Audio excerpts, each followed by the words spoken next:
society. That's why we are hearing so many cases of suicide. Even today, I'm discussing with St. Vincent de Paul on a young lady who has attempted suicide 2 times. No, I know. Okay. Doctor, you can sit down. We'll take the questions after the next person. Thank you very much. So he has given us a few coping strategies. He said prayer is the key. Before he started, I said, WWJD, what will Jesus do? And he has told us what Jesus did. He prayed, and then he gave up his will to the Father. That's what Jesus did. So we're also asked to pray and trust him, and then do some charity, be optimistic in what we do, have faith in God, show gratitude, and say hello on your way out.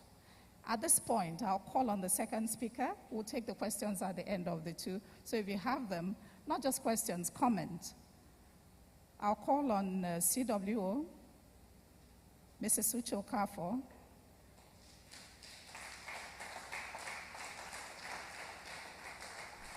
I'll leave her to introduce her topic.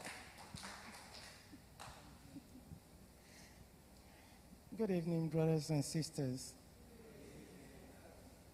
I'm here on behalf of the CWO to discuss sanctity of human life amidst increasing insecurity and violence in Nigeria. Okay, I hope you can hear me now. Okay. We all know what life is. It's the breath of God inside us, and that's what makes us alive. The breath of God, the essence of God. Apart from that essence of God, we are worthless because there will be nothing to show. From the biblical instinct of God, man is just made of mud, and the only thing that actually makes life is the breath of God. Therefore, life belongs to God. And the sanctity in itself means that life is sacred, precious. Life belongs to God and must not be toyed with. In the, like from my little reading I made, little research I made, I was able to discover that among the Jewish people, the highest law you can think of not breaking is killing, murder. And actually, when you take life, yours is also expected to be taken too. And of course, we can see God's reaction in Genesis, the book of Genesis, when Cain killed his brother. God's reaction was quite stern and immediate. You know, he made it very clear. I can just give you a little bit of the quotation on Genesis. I think, okay, I can see it. Genesis 9, verse 6. He said, "Whosoever shedded a man's blood, by man shall his blood be shed." And when Cain killed Abel, God was telling Cain that his brother's blood, which is the essence of life that comes from God, is crying out to him, God, and so he became cursed immediately. Now let's fast forward it today to our own moment, to our own world today in Nigeria. Life in itself today, as far as I'm concerned, has little or no meaning. I remember in those days when we were children, if a neighbor dies, children are moved into their houses. You are not even expected to go near there. They don't even want you as a child to know that somebody died there. Today in Lagos, you have a party going on beside a mourning place. We've seen it live. People are somewhere here having a party, and somebody has just died in the other compound. Not to talk of what we see these days. These moments are the worst of it all. We have the ritual killings. Children now sell each other for ritual killings. We have bombardments of numerous ways of numerous types of the kidnappings, organ harvest. In fact, in the recent time, we find out that people now sell people so that their body parts and organs can be harvested for sale in the black market overseas. At least the organs, because I've come to understand that the organs of the African man seems to be well worth it in the black market out there. So we'll now see people selling, including their relatives, so that the organs can be harvested and be as if we're animals. Not to talk of the kidnappings, whatever you have, everything is so messed up. You don't even know what to do. It doesn't even have any essence again. And now, we come to abortion. We know the church teaching on abortion. From the inception of life to its natural end, a baby has a life. Call it fetus, call it whatever. It is a human being. If that baby is pulled out in any way or disrupted in any way, it is murder. Whether you believe it or not, you have killed someone. Because there are a lot of arguments. Some people will tell you it's still a fetus, it's just a lot embodiment, all this and all that. We try to fashion it out, make it look beautiful and all that. That fetus or whatever, that embodiment or whatever, leave it for 9 months and it will say hello to you with a smile. Because what? It is human and it has the breath of God. So if somebody comes out someday and tell you, no, it's not yet human, that's a lie from the pit of hell. We know the church teaching on this issue, especially for we Catholics. But today we see that even in Catholic homes, abortions are performed. Abortions are performed in marriages now. Abortions are performed by parents on their children just because they don't want to disrupt their education or whatever, just because parents don't want to have that discomfort of having an extra child, checking their income. But we forget that this is where faith comes in. We have to learn to believe God. We have to learn to trust God. We have to learn to follow the paths of God. Some even now, indirect, although this is usually found in foreign, what you call euthanasia, where you now help another human being to die faster, to save him or her from pain. But then we don't own the life. We are not the maker of the life. That essence of God inside our being, it's not ours. So we don't have the right to touch it. We can't touch these lives. And now, in this phase of violence, especially in Nigeria today, we see people lynch others. The person could be wrong, all right. The person could have done something very, very out of the way. But as a Christian, do you have a right to go and join in the lynching? The human life is sacred. So as a Christian, you can't join the lynching. You can't join in the killing because it is wrong, and the life of God in that person belongs to God. So we must all be very, very conscious of, in the equation of all our life experiences, we must learn to impute that idea that life belongs to God and must not be toyed with. As Christians and as Catholics, one thing is sure, we know the church teaching.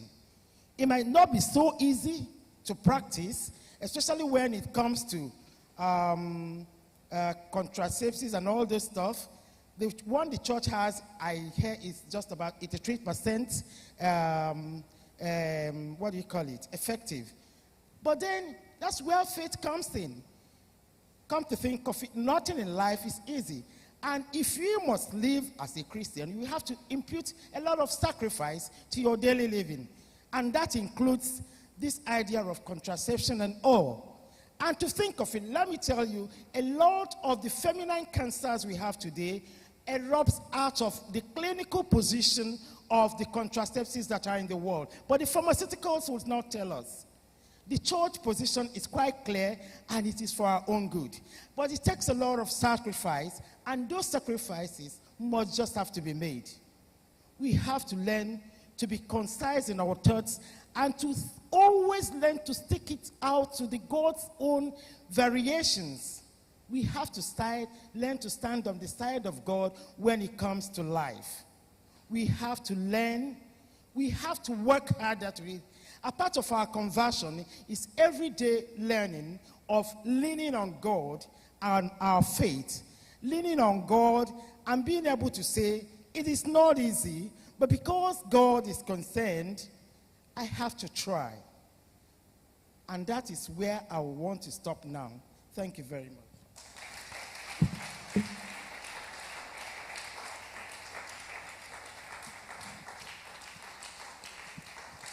Keep clapping, keep clapping, keep clapping, keep clapping.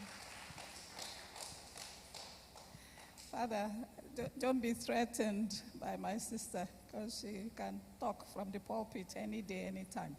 Yeah? She is not ordained, but as we said, we have experts. We have all the resources amongst us. When we talk to each other, you can imagine her being in your small Christian community and talking about the sanctity of life. You will go away with something. She has sobered me up. If she has not sobered you up, she has sobered me up.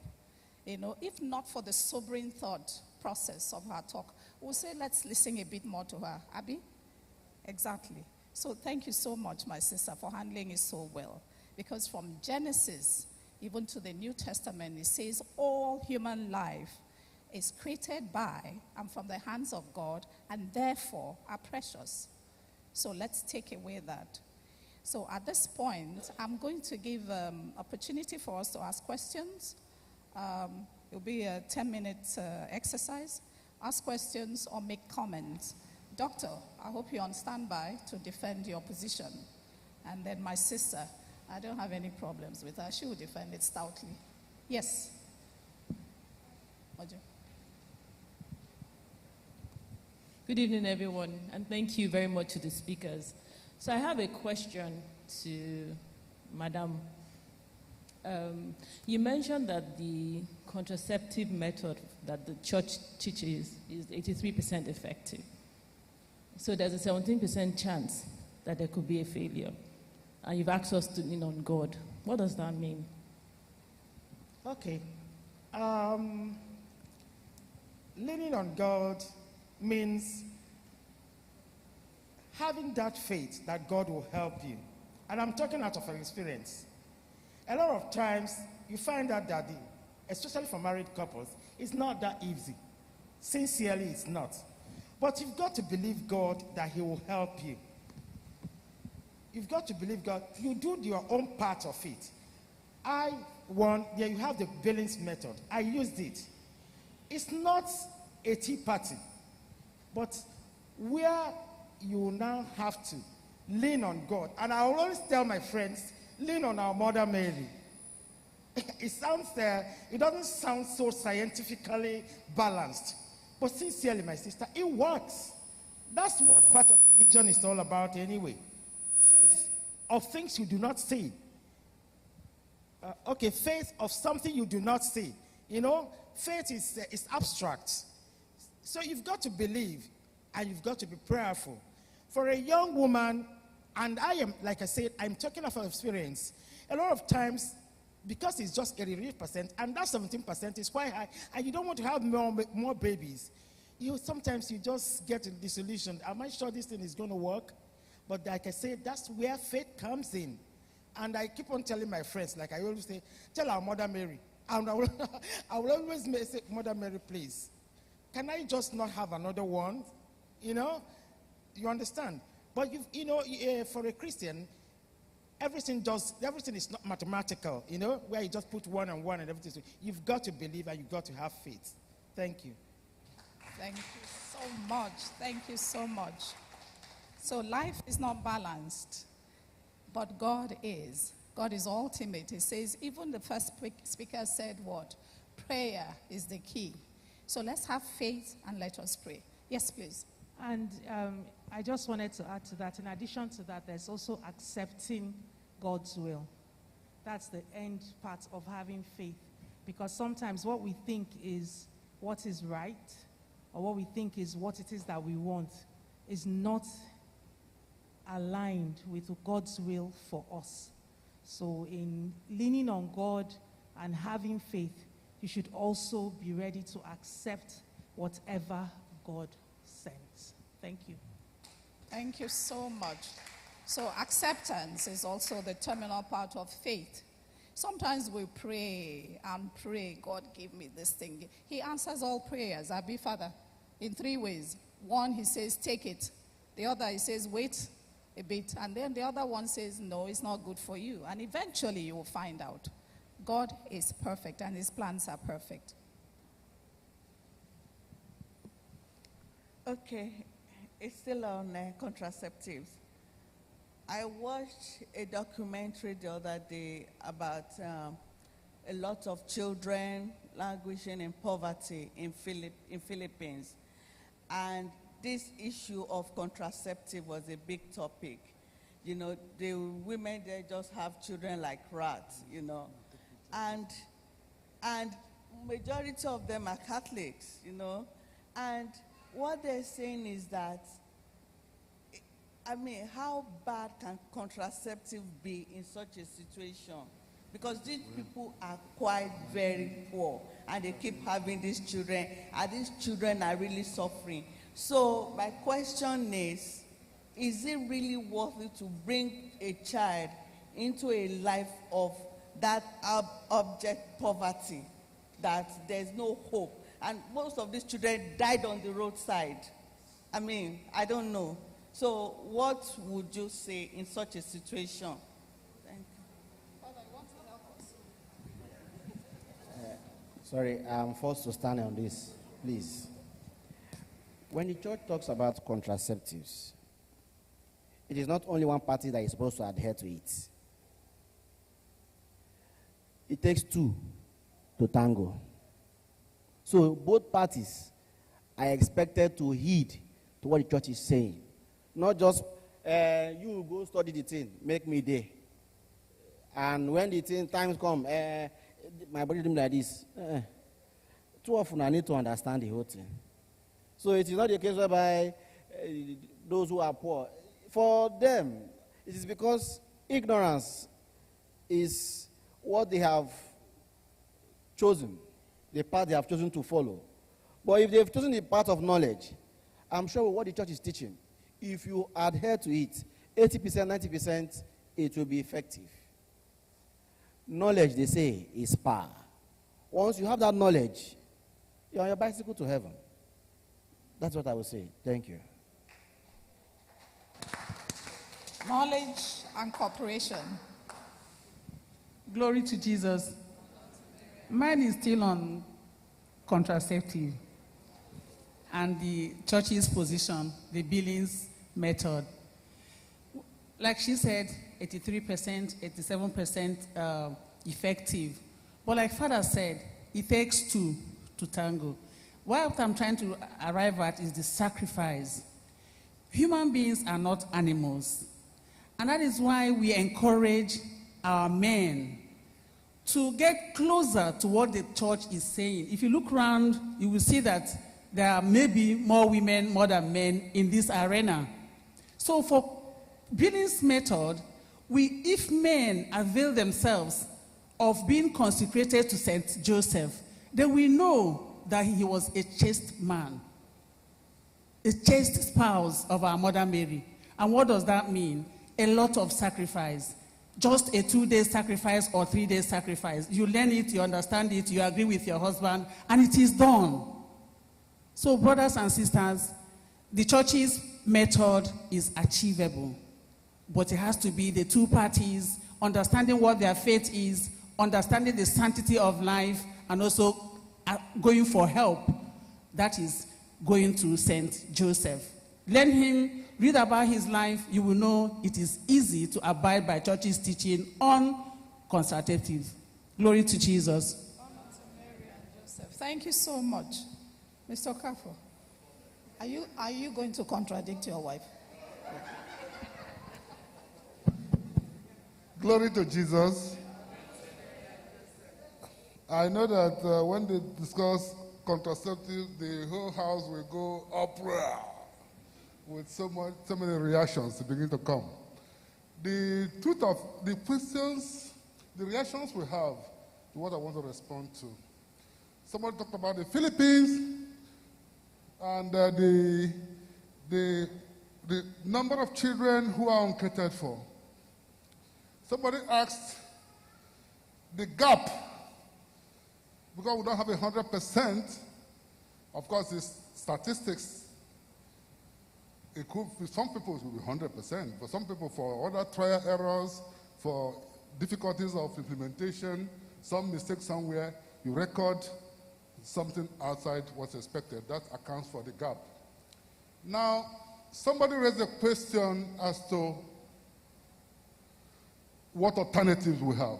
The person that talked about the proliferation of children, that is another question really, as to what options do we have? We don't really have an option now to say, because we can't cope with the social effects, let's go the way of abortion. That's not an option. Because if you exercise that option, on the judgment day, you have a lot of weight defending it. Not even for the social problems that you're trying to avoid. I don't have permission to name a particular, very popular journalist. Very popular, he made a good career in the NTA. He has 11 children. Some of you will know him. Some people came, I was coming to rescue. He's not a poor person, but the 11 children could be very stretching. Now, the question is this. He's a happier person coping with the social problems of rearing more children than would he be if he had a tidy 3, a tidy 4, and has a weight that's just waiting for the day St. Peter are going to ask him, how come you fell into this? So we should, even as Christians too, brace up to the consequences that life throws our ways. Then another thing I want to say here is that for anybody who thinks that he's going to be wiser than the mother church, you have to do a rethink. The church in its wisdom, if you permit me to say wisdom, or if you say foolishness, or if you say bad counsel, has given us a position. It will take a lot of weight. It will take grace from outer space for you to be able to counter the wisdom of the church. Glory to Jesus. Thank you so much. Any more? Yes, please. Glory to Jesus. I want to speak on the sanctity of human life and ask a question directly to the speaker. Good enough, all the discussion and billing methods and all are about married couples. But I believe the church will agree with me that the most violation to the sanctity of human life today are not being committed by couples, but by the young ones, the unmarried ones. Abortions are not being committed by mostly married couples. It takes the young ones to commit this series of abortion. I once had a young girl come to me once, and she had committed 7 abortions, still within the age range of 22. Already 7. I don't even know what to say to her at that point. The most sold commodity, especially without much advert, is condoms. We have it everywhere. Even if you go to the hospital, they are being advertised.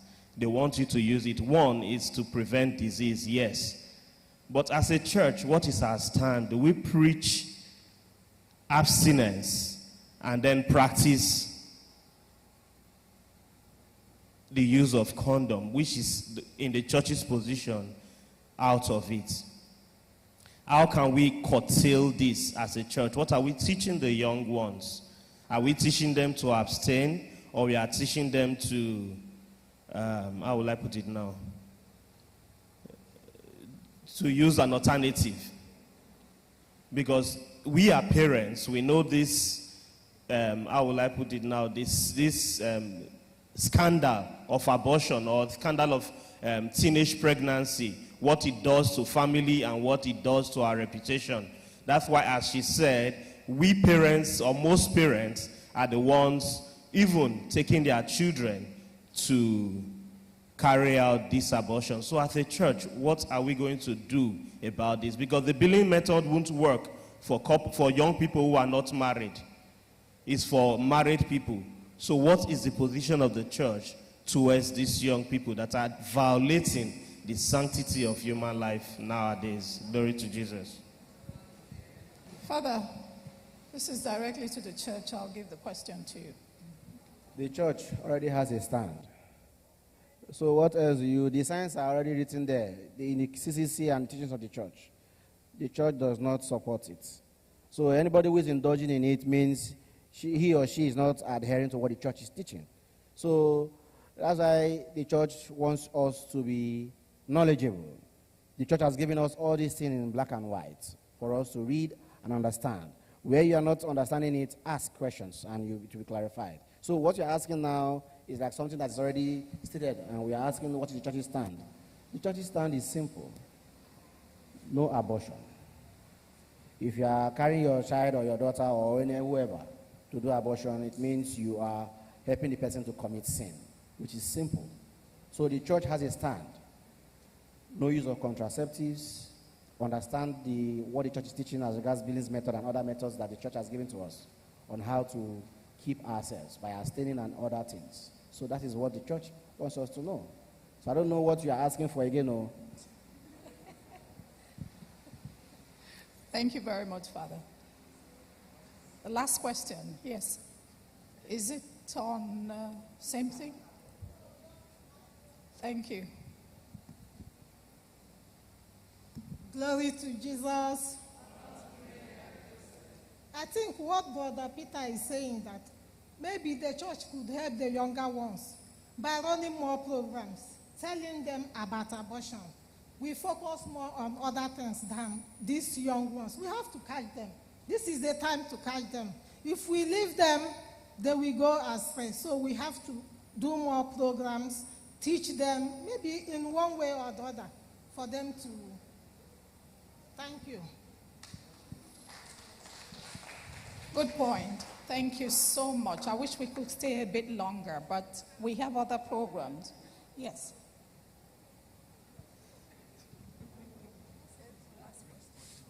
I'll give you last question. Thank you. Glory to Jesus. So the angle I wanted to go to is the issue of death penalty. As Christians, and we've seen it happen often, that when we see someone commit an offense, we say this person needs to be killed. Perhaps because of the way it touches us. So in Nigeria, and I work with an organization that we are advocating for end to death penalty. Nigeria now placed a moratorium. Moratorium is like suspending death penalty for a while, but we've seen it happen. It's still in the laws. So my own is, maybe some of us here, if you have the opportunity of, talking to legislators and all that, please add your voice to have it removed in our laws. It's not Christian-like. We cannot take someone's life because he did not create it, no matter the crime that the person has committed. That's my angle. Thank you. Okay. So that's a legal advice from a legal luminary. I think at the end of the day, we all agree that we have responsibility wherever we are. To our children, to our spouses, to the young ones, wherever we find ourselves, even to ourselves. How do we equip ourselves to be able to help others, to help the young ones? We mentioned something yesterday. We said encounter, conversion, and then worshiping God in truth and in spirit. We've all had the encounter. Now is the time for conversion. Conversion makes you want to do the right thing all the time. Your faith is not shaken. So let us take that away today and then do everything we can to educate the young ones. And may God help us in this journey. It's not an easy one. We've heard it across the room. There are just less than 110 people in the room, but already there's a lot of heat from just one topic. We have several other topics for the rest of the week. I think the program has been shared. Do you have a copy of this? Does everybody have a copy of this? Okay, so that's just a guide to show you what we have for the rest of the week. But right now, let us come out from this sober mode by letting the choir sing us into higher praises. The choir, I'm turning it over to you. Lift our spirits so we can take this journey of life together. St. Cecilia Choir, please.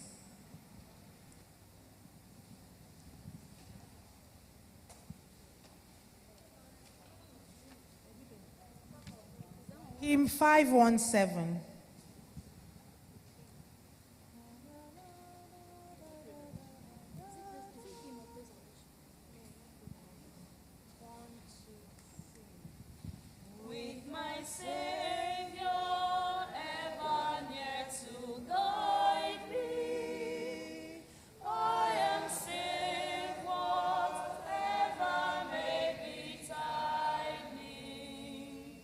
From the storm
I am tempted to do roll call, but I will not. So for societies and organizations or groups that are not here today, please remind a brother, remind a sister to be here tomorrow, so that the more, the merrier, so that we will share our knowledge, we will share our faith together. What the laity is doing for us is for us to understand the social doctrine of the church, which culminates in our theology that we are to practice when we go out and when we are with ourselves. So, on this note, I, on behalf of our dear parish priest, wish to thank you all for coming, and may his love and peace continue to guide you all. And may our Lord Jesus Christ, whom we have truly followed, continue to be our sole guide in all that we do. This we ask through Christ our Lord. Before we end this Mass, we have one Thanksgiving. Birthday Thanksgiving for Mrs. Ngozi Ofowe, who is thanking God for the gift of a new year today. So we encourage every one of us to join her and her family in thanking God for such a gift for today. Thank you. Choir.